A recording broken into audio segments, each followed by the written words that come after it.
میں جھوٹ عام ہو جائے گا. یہ جو میں باتیں آپ کے سامنے رکھوں گا تو میرے سمیت سارے اگر پہ ہم تھوڑا تجزیہ کریں سمجھیں. یہ سرکار کی حدیث ہے, یہ فرمان پورے ہوگی, جھوٹ عام ہو جائے گا. گرامر ورڈ کیا جھوٹ عام نہیں ہو گیا؟ جھوٹ عام ہو گیا ہے, جھوٹ رواج ہو گیا ہے. ہماری گفتگو کے اندر ہم جھوٹ سے صرف زینت دیتے ہیں. بات بات پہ ہم جھوٹ بولتے ہیں, بات بات پہ جھوٹ بولتے ہیں.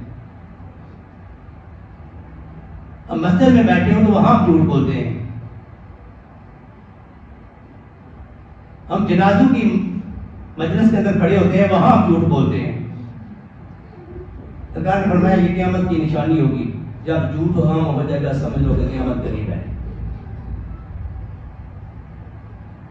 تیسری حدیث باب کریم نبی نے شاید فرمایا کہ صرف جان پہچان والوں کو سلام کیا جائے گا.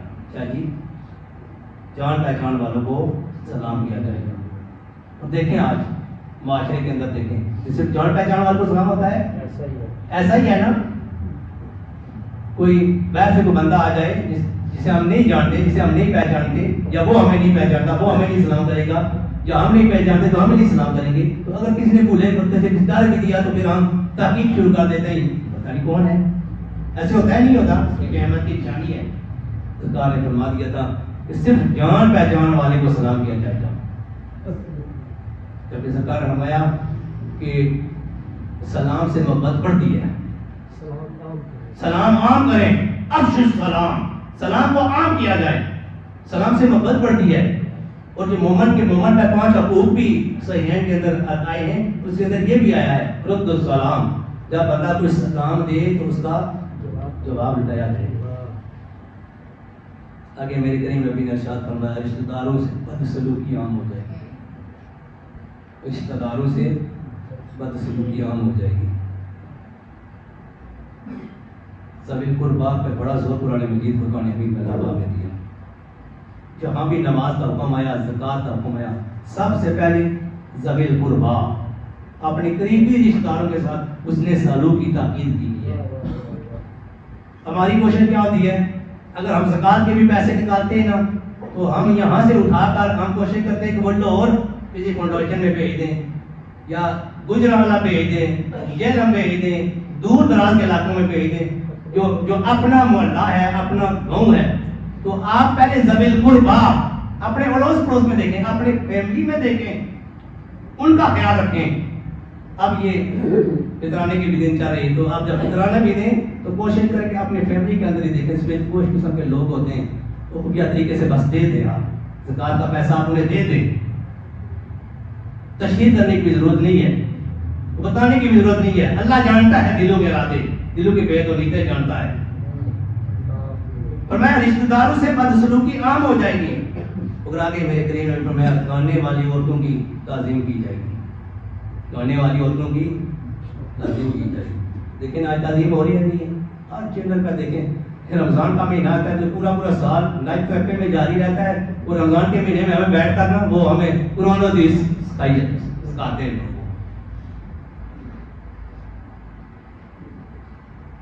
دیکھیں ٹی وی چینلوں میں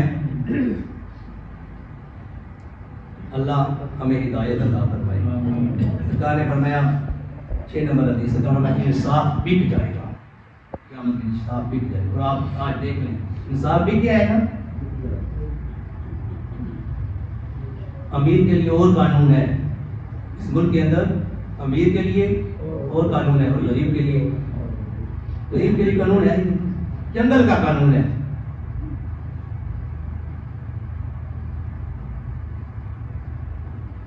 انسان اپنے مال سے محبت کرے گا اور اپنے رب کو بھول جائے گا.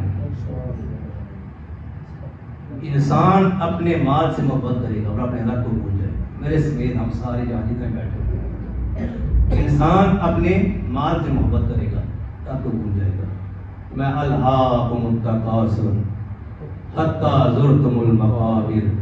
انسان مال کی حوث میں اتنا بڑھتا گیا, میرا مال حتی زرتم المقابر, یہاں تک کہ قبروں میں چلا گیا. یہی مال, جس مال میں سے ہم زکوٰۃ نہیں نکالتے, فطرانہ نہیں نکالتے، جو غریب مسکین حق نہیں نکالتے، یہی مال بروز محشر کہ بڑا اژدہا سانپ بنا کر جب انسان کے گلے میں ڈالا جائے گا، جب حکم ہوگا کہ اسے ڈنگ مارو ڈسو، تو پھر یہ مال کہے گا انا مالو کا انا کنزو کا، میں ہی تیرا مال تھا، میں تیرا خزانہ تھا۔ آج اس مال کے لیے گرامی قدر حضرات، آپ ہم رشتوں کی قدریں ہم پامال کر دیتے ہیں، ہم اللہ کو بھول جاتے ہیں جس اللہ نے ہمیں پیدا کیا، طرح طرح کی نعمتوں سے ہمیں نوازا، اس مال کی حفظ کے اندر، اس کی لالچ کے اندر ہماری صبح سے تب و دو، نہ ہم حلال دیکھتے ہیں، نہ ہمیں حرام کی تمیز ہے، نہ حلال کی تمیز ہے، ہمیں نہیں دیکھتے کہ یہ جو بچوں کو کھلا رہے ہیں یہ حلال کھلا رہے ہیں یا حرام کھلا رہے ہیں۔ حرام کا ایک لقمہ تو سلام کہتے ہیں کہ 40 دن کے لیے انسان کی دعا قبول نہیں ہوتی۔ میرا کھانا بھی حرام کا ہے، میرا پینا بھی حرام کا ہے، میرا جسم کا لباس بھی حرام ہے، میرے پاؤں میں جوتے بھی حرام کے ہیں، پھر میں کہوں میری دعا قبول نہیں ہوتی۔ حرام کا ایک لقمہ ہم محاسبہ کریں اپنے نفس کا کرام قدر حضرات، آج ہم بشمول میں سارے ہم کہ ہمارا اٹھنا بیٹھنا، ہمارا کھانا پینا کیسا ہے۔ حضرت عمر فاروق رضی اللہ تعالیٰ فرمایا کرتے تھے وازنوا قبل ان توزنوا، اپنے اعمال کا وزن یہاں ہی کر لو اس سے قبل کہ میزان عدل پہ تمہارے اعمال کو تولا جائے۔ حاسبوا قبل ان تحاسبوا، آج ہی اپنے نفس کا محاسبہ کر لو، آج خود یہاں محاسبہ کر لو، وہاں تو محاسبہ ہوگا، وہاں تو ہر حالت ہوگا۔ وَمَن يَعْمَلْ مِثْقَالَ ذَرَّةٍ خَيْرٍ يَرَهُ وَمَن يَعْمَلْ مِثْقَالَ ذَرَّةٍ شَرٍّ يَرَهُ، لیکن وہ وقت آنے سے پہلے حاسبوا قبل ان تحاسبوا، اپنے اعمال کو یہیں محاسبہ کر لو۔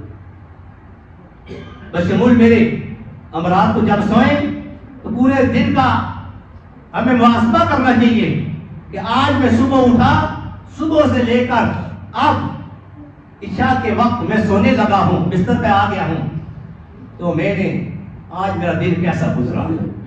اگر انسان اپنے نفس کا محاسبہ کرنا شروع کر دینا تو پھر انسان کی زندگی کے اندر چینجنگ آ جاتی ہے، خود بخود انقلاب انسان کی زندگی میں آ جاتا ہے کہ میں صبح اٹھا، کیا میں صبح اللہ پاک کی طرف سے فرض نماز تھی میرے اوپر فجر کی، وہ میں نے ادا کی؟ دن کے اندر 5 میری نمازیں تھی، فرض جو اللہ کی طرف سے فرض عین تھا وہ میں نے ادا کیے؟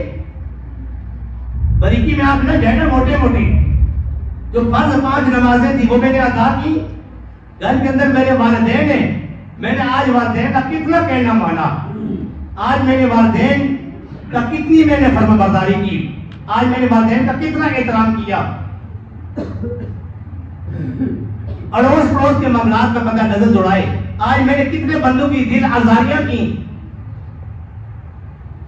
تو میں حاسبوا قبل ان تحاسبوا، اپنے نفس کا محاسبہ کرو قبل اس کے کہ مولا کی بارگاہ میں تمہارے اعمال کا محاسبہ کیا جائے۔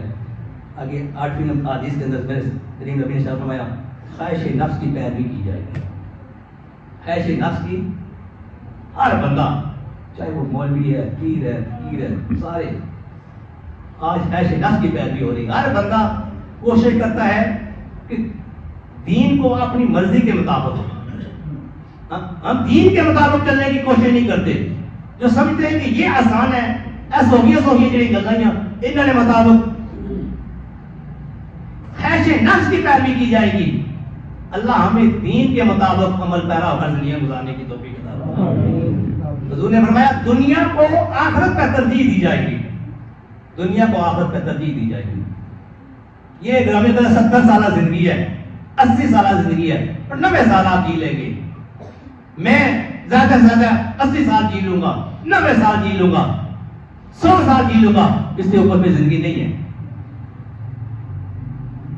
آخرت کی زندگی وہی ہے، حقیقی زندگی وہی ہے جس کی مثال میرے کریم نبی نے ارشاد فرمایا، پانی میں انگلی لگا کر ایسے ایک قطرہ ساتھ لگا، صحابہ سے فرمایا اے میرے صحابہ، دنیا کی زندگی کی مثال ایسی ہے جیسے یہ پانی کا ایک قطرہ ہے، اور آخرت کی زندگی کی مثال ایسی ہے جیسے یہ سمندر ہے۔ اب میرے سمیت سارے ہم سوچیں کہ اس سمندر کے لیے ہم کیا کر رہے ہیں اور ایک قطرے کے لیے ہم کیا کر رہے ہیں۔ ہمارا صبح سے اٹھنا، ہمارا دوڑ تعالیٰ کی کاوش یہ دنیا کے لیے ہے، آخرت کے لیے کوئی کوشش نہیں ہے. جہاں اتنی لمبی زندگی ہم نے گزارنی ہے، پھر واپس ہم نے پلٹ کر نہیں آنا ہے زندگی میں. یہ ایک بار اللہ پاک نے موقع دیا ہے، زندگی صرف ایک بار انسان کو ملی ہے، ایک بار. دوبارہ انسان دنیا میں نہیں آئے گا. آرزو کرے گا کہ مولا ایک بار مجھے دنیا میں میری دے، اب میں جاؤں گا تو میں یہ کر کے واپس ہوں گا. آواز آئے کہ نہیں، اب نہیں، یہ دنیا صرف ایک بار ہے. لا یستاخرون ساعۃ ولا یستقدمون. جب وقت مقرر آ جاتا ہے پھر زندگی کی تنابیں کھینچ لی جاتی ہیں، روح کو قبض کر لیا جاتا ہے. وہ وقت آنے سے پہلے گرامی کا ذرا ضرور اس عمل کیا کہ عمل کے میدان میں ہم آئیں، اپنے مولا کو راضی کریں. اور میں آدمی کی عزت سرکار نے فرمایا آدمی کی عزت اس کے شر سے بچنے کے لیے کی جائے گی. آج دیکھ لیں آج معاشرے کے اندر آدمی کی عزت اس کے شر سے بچنے کے لیے کی جائے گی. آدمی کی عزت اس کے شر سے بچنے کے لیے کی جائے گی. باقی میں اس کی مزید وضاحت نہیں کروں گا. شراب عام ہو جائے گی. آج دیکھ لیں معاشرے کے اندر شراب عام ہو گیا ہے. یہ ساری نشانی تقریباً ظاہر ہو جو میں نے بیان کی ہے. جب قومی خزانہ لوٹا جائے گا، آج دیکھ لیں آپ کیا ہو رہا ہے، تو سمجھو سرکار نے فرمایا کہ قیامت بہت نزدیک ہے. زکوٰۃ کو لوگ تاوان سمجھیں گے. آج لوگ زکوٰۃ کو تاوان سمجھ رہے ہیں. بینکوں کے اندر جا کر اپنا مسئلہ بھی چینج کر دیا جاتا ہے، ایفیڈیوٹ دے دیے جاتے ہیں ہماری زکوٰۃ نہ کٹیا ہوئے میں کیا غریب ہو گیا. جبکہ اللہ کا وعدہ، اس کے رسول کا وعدہ ہے زکوٰۃ سے مال پاک ہوتا ہے، زکوٰۃ سے مال پاک ہوتا ہے. تو ہم وہاں ایفیڈیوٹ دے کر آ جاتے ہیں، ہم وہاں اپنا مذہب بھی چینج کر دیتے ہیں کہ ہماری زکوٰۃ بینک سے نہ کٹی جائے. اللہ فرماتا ہے من جاء بالحسنۃ فلہ عشر امثالھا، جو ایک لے کر آتا ہے ہم اسے 10 دیتے ہیں. مثل الذین ينفقون اموالهم فی سبیل اللہ کمثل حبۃ، 700 گنا تک ہم بڑھا دیتے ہیں. واللہ یضاعف لمن یشاء، اور اخلاص دے کر ہم اس سے بھی زیادہ بڑھا دیتے ہیں. لیکن ہماری گنگا الٹی بہتی ہے. اللہ ہمیں عمل کی توفیق عطا فرمائے. آدمی